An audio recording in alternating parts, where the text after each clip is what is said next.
Now with reaction to this story of cooked intel in the fight against ISIS, I'm joined by Brian Dean Wright. He's a former CIA covert operations officer. His pieces have appeared in the Los Angeles Times, in The Hill, among other places. He joins me from Washington, D.C. Brian, thanks so much for your time. Absolute pleasure to be here. All right. Now, you're at The Hill right now. What is the buzz to this story? What's the reaction that you've heard? Well, I think people are deeply concerned. You know, Shane highlighted very clear concerns and issues around this, the concern of what does the president know? And really what it boils down to is when the president gets bad pieces of intelligence or information, he or she makes bad decisions. And that results in dead Americans, wasted money, and wasted talent. People end up quitting, leaving, resigning. And that's a big deal. Is this story good or bad for the intelligence community? Well, I think it highlights what a lot of analysts out there sometimes complain about, which is folks further up the totem pole end up becoming politicized, and they want to ensure that they get promoted. They want to make sure that they look good. I mean, this goes back, as you may recall, back to the CIA talking about the importance of WMD in Iraq when, in fact, there was none. So this isn't just about military intelligence or civilian intelligence at the CIA or the Defense Intelligence Agency, the DIA. This is across the board that there are problems that you end up in getting senior folks who just won't listen to those mainline analysts who really know the stuff. Why do you think the books are being cooked? Is it the political people that are doing it because they want to tell a certain political narrative, and if there are reports that leak out or reports that become public that say that what they're saying in Washington isn't necessarily accurate, it could hurt them politically? Or is it people from within the government itself that want to create a false narrative, I guess, for funding or to make their department look good? What's going on here? Well, here's the bottom line of how it works in Washington. If you suck up, you move up. Right? So if you give good information to your superiors, you tend to get promoted. If you speak up, particularly if you are critical, oftentimes you get shut down. So that really can be, and I argue is, in many ways, the culture that I think these folks, these intel analysts with the military are arguing. And I've seen it inside the CIA as well. That doesn't mean there aren't a lot of great managers and a lot of great intelligence analysts doing the hard work. But at the end of the day, I think that this is an issue of culture. I don't think this is something coming from the White House saying, listen, we've got a sort of a problem here. We need to completely change the narrative, and it's going top down. I don't think this is sort of a Nixon-like issue. This really is just trying to make sure that your superiors think that you're doing a great job, and they end up really hurting the American people and our security in the meantime. Is it isolated, or is this something that's a pattern? Well, I think that you've seen, because of the good reporting that's been done, certainly in the DOD, I think that this is not just an isolated incident. I think it does occur across different intelligence agencies. I do believe that it exists at the CIA as well. To the same extent, I can't say, but I will say this. We have a history of it. When I worked at the agency and run up to the war in Iraq, you had folks in senior positions telling the analysts what they needed to say.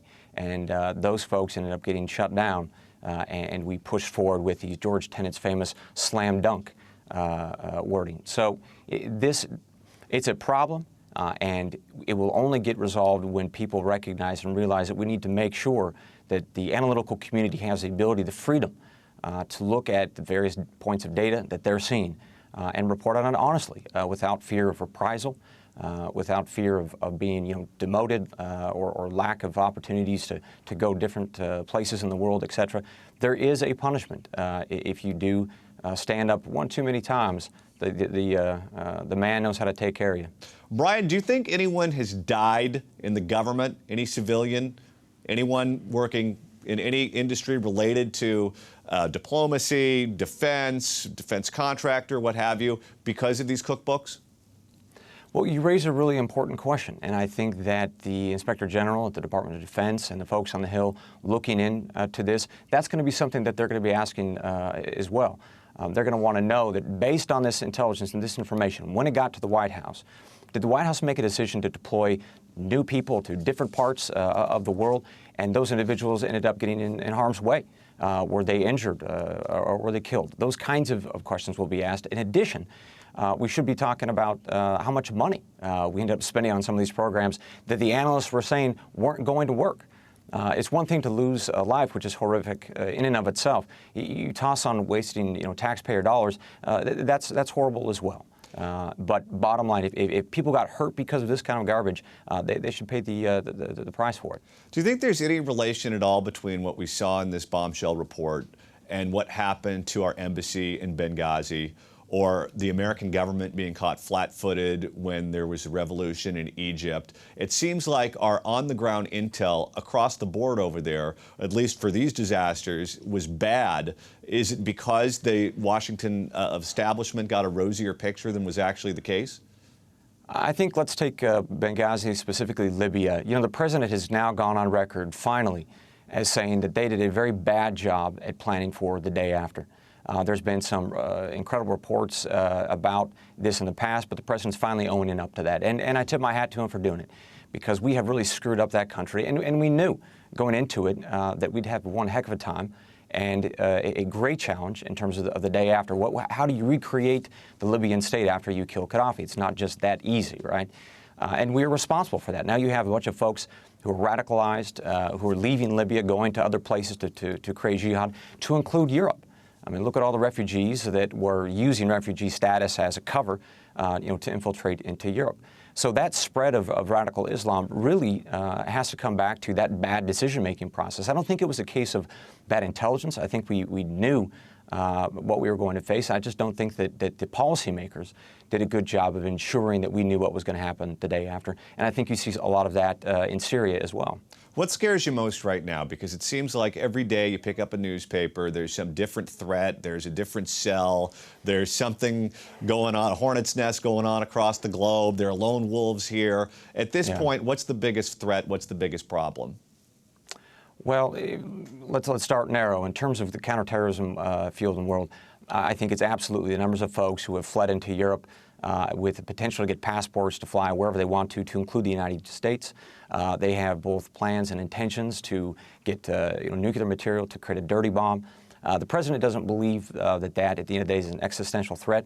It's never a serious, grave threat until it is, and something terrible happens. You probably could have made that argument just before September 11th attacks. More broadly speaking, in terms of more traditional concerns or threats, I put North Korea right up there. And the reason I would is that the man's absolutely insane. And he has certainly the nuclear capability, the miniaturization of that nuclear weaponry, plus he's demonstrating that he's got the missiles, those international continental ballistic missiles, to fly far, far beyond just, say, Seoul or Tokyo or Beijing, but indeed to strike the homeland. So it is that is absolutely, unquestionably, an existential threat because he's unpredictable. Because you don't know what side of the bed he's going to wake up on, and he could push a button and that bomb could go wherever he so chooses based on the whims of the moment. The third piece that I would prioritize is cyber attacks. You've seen Iran doing some of their monkey business up in taking control of a dam or some of those controls in New York. That capability to shut down electrical systems would create a havoc that I think is unquestionably horrific and indeed is an existential threat. So I would say sort of those three pieces would be my particular concern or fear. We live in a scary world. That's why we have guys like you to take care of us, Brian. Thanks so much for your time. We're going to have to leave it there. You bet. All right. By the way, you can follow Brian on Twitter at Brian Dean Wright.